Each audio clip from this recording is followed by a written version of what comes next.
ఎన్టీఆర్ గారిని సినీ రంగంలో వాళ్ళు మాత్రం దేవుడిగానే కొలిచేవాళ్ళు. ఎందుకు అంటే ఆయన వినమ్రత, ఆయన అవతల వాళ్ళకి ఇచ్చే గౌరవం. ఇట్లాంటి ఒక ఉదంతాన్ని గురించి ఒక మిత్రుడు ప్రొజెక్ట్ చేశారు. చరిత్రలో ఒక విషయం ఏంటంటే, దర్శకుడు కేవీ రెడ్డి గారి కొడుకు అమెరికా వెళ్ళడానికి డబ్బుల కోసం ఎన్టీఆర్ దగ్గరికి వెళ్తే డబ్బులు ఇచ్చి పంపించారు.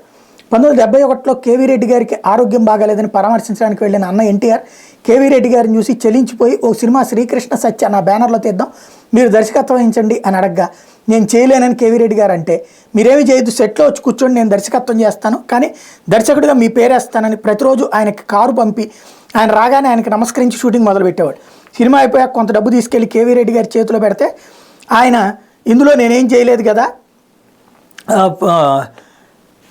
ఇక్కడ ఏది సినిమా అయిపోయిన తర్వాత మిస్టర్ ఎన్టీఆర్ నేను చాలామందికి దారి చూపాను, కానీ ఇలా ఎవరూ చేయలేదు, నిన్ను మరవలేను, నేను మీకు మళ్ళీ ఇవ్వాలి కదా, వద్దులే అంటే ఎన్టీఆర్ బదులిస్తూ మీ చేతిలో పెరిగిన నా ఎదుగుదల మీకు ఉపయోగపడటం గురుదక్షిణ రెడ్డి గారు అంటూ ఆయనకి నమస్కరించి వచ్చారు.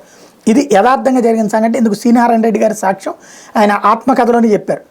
ఆయన అన్న ఎన్టీఆర్ చనిపోయినటువంటి రోజున వెక్కి వెక్కి ఏడ్చారు శ్రీనారాయణ రెడ్డి. అది ఆ మహానుభావుడి కుల మత ప్రాంతరహితంగా ఆనాటి ప్రముఖులు ఇచ్చినటువంటి గౌరవ మర్యాదలను గుర్తు చేసుకుంటున్నారు.